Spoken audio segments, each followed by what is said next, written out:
Hello students, how are you all? In this video, we are going to cover and talk about GDP trend of all the three countries and sectoral distribution also. Now when I say sectoral means which sector is contributing more towards employment or maybe towards GDP in all the three countries when it comes to which sectors like primary, secondary, tertiary ये सब हम इसमें cover करेंगे. So let's talk about सबसे पहले बात करते हैं GDP की. ओके आपके यहाँ पर मैंने दिया है नोट्स में आप देख सकते हैं. One of the much talked issues around the world about China is it's growth of GDP. China leaps and bounds पे ग्रो कर रहा है. इस टाइम पर नहीं कहती मैं कर रहा है बिकॉज अभी बहुत there are many clashes which are happening because of corona virus. Many countries are blaming China that it is because of China. We don't know who are we to comment, but we know that it is initiated in China. Whether it was done consciously or it happened unconsciously, accidentally, we do not know about it. So we will not go into that. So China में लेकिन उससे पहले अगर हम थोड़ा सा analyse करें तो चाइना लार्जेस्ट प्रोड्यूसर है गुड्स एंड सर्विसेज का. विच गुड? All the goods. मतलब ऐसी कोई एक चीज नहीं, ऑलमोस्ट हर चीज चाइना में बनती है. हमारे भगवान भी चाइना में बनते हैं, है ना. जब भी हमारे फेस्टिवल्स पर हमें चाहिए गणेश जी चाहिए, लक्ष्मी जी चाहिए और पता नहीं क्या क्या, वो सब चाइना से आता है. सो इट मीन्स चाइना बहुत ही बड़ा प्रोड्यूसर बन गया था. उसका साइज बहुत बड़ा था. लेकिन अब सुनने में है कि many companies are leaving China. Their production को वो अपना पॉज दे रहे हैं, रोक रहे हैं और शिफ्ट कर रहे हैं. They are searching for another country. We may be lucky to be the destination. Let's see, because of strong governance and many other reasons. So this is what is. लेकिन अभी हम बात कर रहे हैं थोड़ा सा पीछे जाकर before corona virus. So we say that China is a major, बहुत बड़ी इकोनॉमी है. China has the second largest. Underline कर लीजिए और इस फिगर को भी याद करना है. आई रिपीट, याद करना है. तीनों कंट्रीज कितने ट्रिलियन डॉलर्स की हैं ये आपको याद रखना है. ट्रिलियन बिलियन जितने भी हैं. ओके, सेकेंड लार्जेस्ट है China with 19.8 trillion dollars. India is 8.7 trillion dollars and Pakistan is 0.94 trillion dollars. Roughly about 12% of India's GDP. Okay? India's GDP is about 40% of China's GDP. पहली 12% पाकिस्तान की बता दी और India is 40%. ये कितनी हुई? 40%. ये याद रखने की जरूरत नहीं है लेकिन आपको पता होना चाहिए कि हम उनके 40% पार्ट पे हैं. When many developed countries were finding it difficult to maintain a growth rate of 5%, China was able to maintain near the double digit growth. Double digit यानी 10%. तो देखिए नीचे टेबल देख रहे हैं आप. 1980 से 2017 का टाइम बता रहे हैं. 80 to 90 में इंडिया 5% जीडीपी पर था, चाइना 10.3. मैंने बताया ना बहुत अर्ली उनको रियलाइज हो गया ग्रीन रेवोल्यूशन के बाद भी एग्रीकल्चर अमीर नहीं बनाएगी. So they started with Mao was a great leader and he said that her backyard में इंडस्ट्री होना चाहिए और अपने बंदों को बाहर भेजा, बाहर के बंदे बुलाए और सीखी नई टेक्नोलॉजी और वो बहुत जल्दी इस वजह से राइज कर गए. So they had double digit GDP that time. Pakistan was much better than us, 6.3. 80s में हमारे हाथ से डिप आना शुरू हो गया था. 2015 to 17 अगर ऑब्जर्व करें, India improved a lot. Just a second.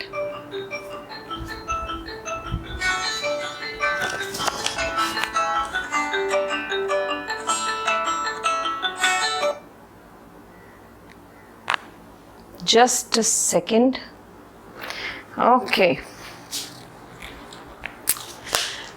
So we talked about India 2015-17 में है हम. इंडिया बहुत इम्प्रूव कर गया because of reforms. It is 7.3. China they had a dip 6.8. हमें देखिए जब रिफॉर्म आता है ना तो एक सडन राइज मिलता है, शूट मिलता है. तो उधर स्टेबिलिटी आ गई थी क्योंकि तब तक वो पहले वाला शूट तो ले गए थे ना वो डबल वाला. उसके बाद वहाँ थोड़ा स्टेबिलिटी आ गई बिकॉज अब हम आ गए थे बराबर. ग्लोबलाइजेशन होते ही अब सिर्फ चाइना ही प्लेस नहीं था जहां जाकर प्रोडक्शन की जा सकती थी. We were also in the line.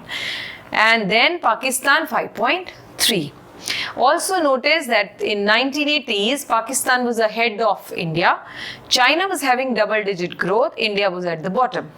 2015-17, there has been a decline in Pakistan and China's growth rate, whereas India met with moderate increase in growth rate. Some scholars hold the reform process introduced in Pakistan and political instability over a long period as reason behind the decline. कि बोला पाकिस्तान का decline का कारण क्या था?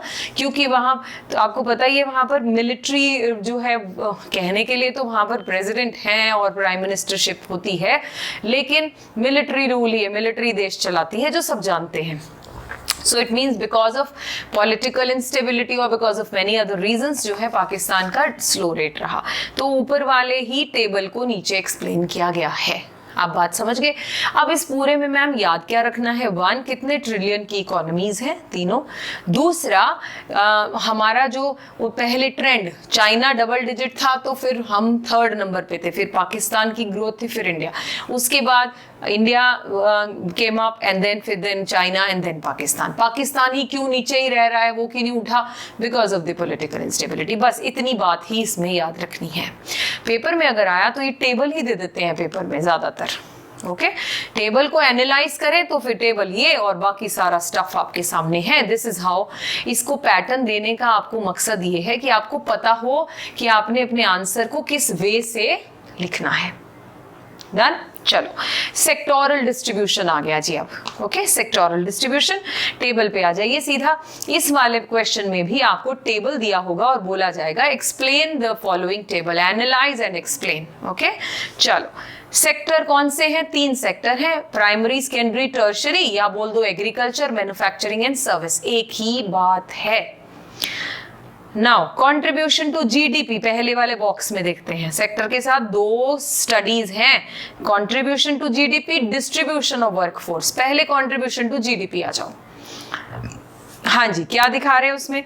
India में जो है वो 17, हमारा देखो 100% में अगर हम पहले अपना स्टडी करते हैं, हमें पता है हमारी वैसे यहाँ एग्रीकल्चर काम ज्यादा है, लेकिन जीडीपी कंट्रीब्यूशन एग्रीकल्चर का सबसे कम है 17, और इंडस्ट्री 30, और सर्विस सेक्टर 53. सर्विस सेक्टर क्योंकि अब बाद में जब 91 के बाद तो हमारे यहाँ सर्विस सेक्टर बढ़ गया ना, और सर्विस सेक्टर में salaries are very high. So production is, जो भी चीज़ बन रही है उसमें जो है production growth is figure wise is very big. अब देखो वीट 40 रुपए किलो है और आप एक सिम भी खरीदने जाएं तो वो 150-200 का आता है. क्या मतलब हुआ? मतलब आप इंडस्ट्रियल गुड अगर कोई लेते हैं तो that is a little expensive. That is why the contribution towards GDP is high.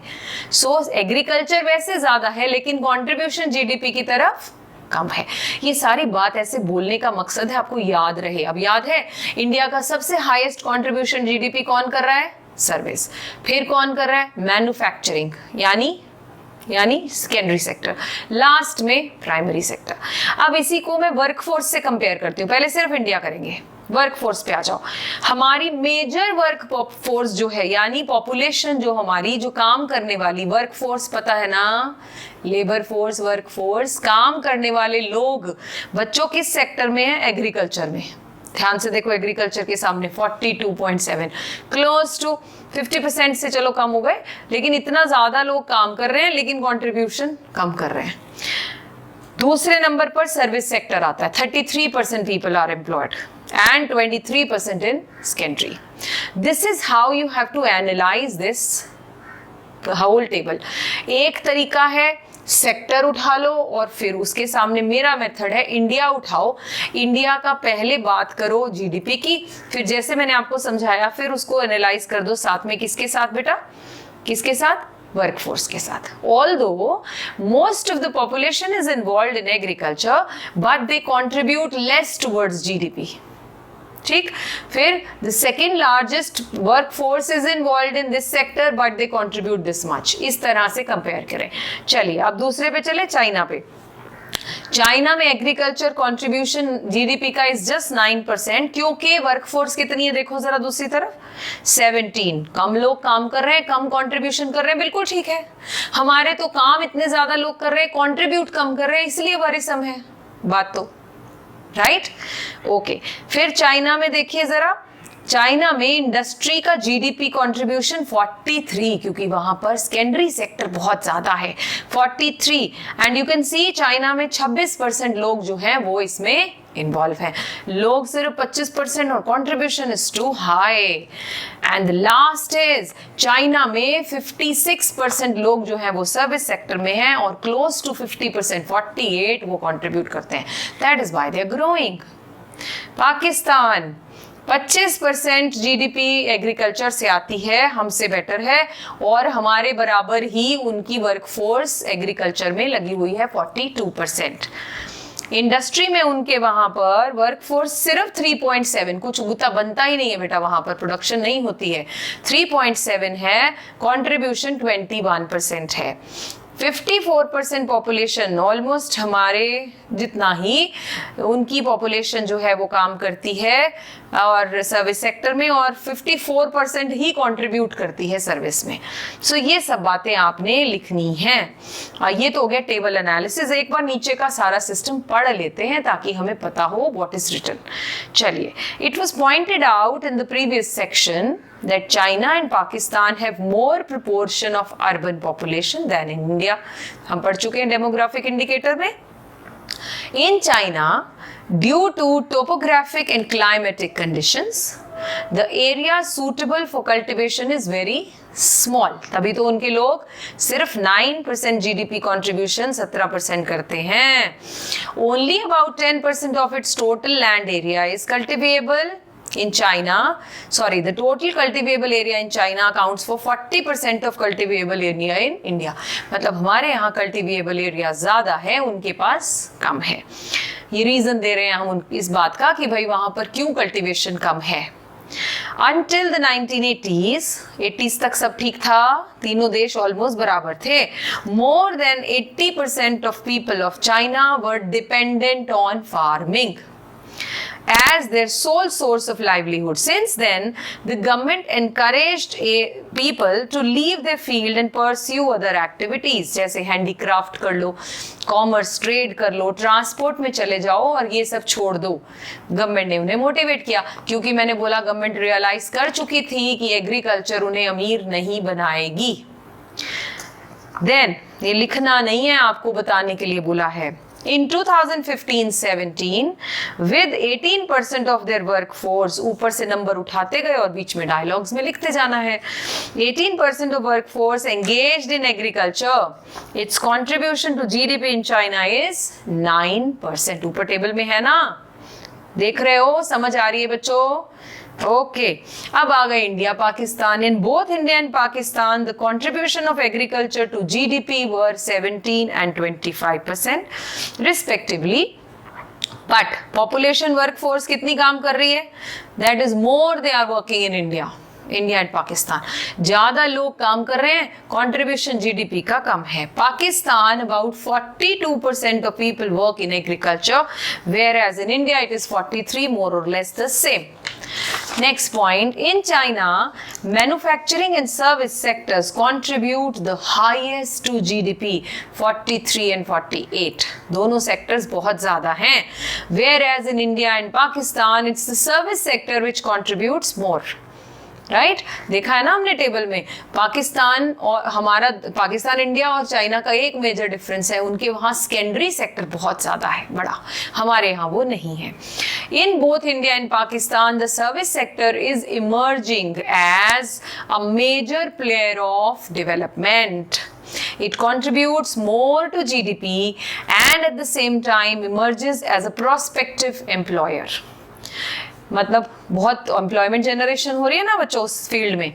If we look at the proportion of workforce in 1980s, Pakistan was faster in shifting its workforce to service sector than India and China. नहीं भी लिखोगे तो चलेगा। इन 1980s India, China, Pakistan employed 17, 12 and 27% of its workforce. यहाँ से उठा लिए number in the service sector. 2014 में it reached to 34, 54, 56. No need to learn. आप सिर्फ टेबल देखिए और टेबल की फिगर्स को ही आप इस तरह से सेंटेंसेस बनाकर स्टेप बाय स्टेप, इंडिया में ये, चाइना में ये, पाकिस्तान में ये, इसका कारण ये, इसका ये, आप ये इसको लर्न कर लेंगे। ये आंसर को रटने की कोशिश प्लीज मत करो बच्चों, otherwise this will become a problem for you. फिर आप डिसलाइक करोगे चैप्टर को, फिर मजा नहीं आएगा। बेटर वे क्या है, आप इस चैप्टर को, इस बात को समझ लीजिए। अगर ये क्वेश्चन आया बेटे डेटा फिगर नहीं पूछेंगे, प्लीज ट्रस्ट मी, नहीं पूछेंगे, टेबल देंगे और बोलेंगे एनालाइज करें और लिखें। अब तुम लोगों को लगता है एनालाइज का मतलब होता है देखो जी एग्रीकल्चर में इतने %, चाइना में इतने इतने इतने, वो तो लिखा ही है, तुम्हारी इनपुट का है। तो आप कम से कम ऐसे क्वेश्चंस में 3 से 4 रीजंस देंगे, चाहे वो किसी भी कंट्री के रिलेटेड दे, चाहे वो चाइना से रिलेटेड दें, चाहे वो इंडिया से। इसमें भी आप देखोगे तो 2-3-4 रीजंस आपको मिलेंगे। तो वो रीजन के जो सेंटेंसेस हैं सिर्फ उन्हें याद करें। I'm sure I made the whole point clear. Still, if in case you have any doubt in this line or by understanding this thing जो मैंने अभी बोला, आप मेरे से कभी भी बात कर सकते हैं। ओके, सो यहाँ पर हम इसे पॉज देंगे, रोक देंगे और बाकी कवर होगा कमिंग वीडियोस में। Bye bye, take care.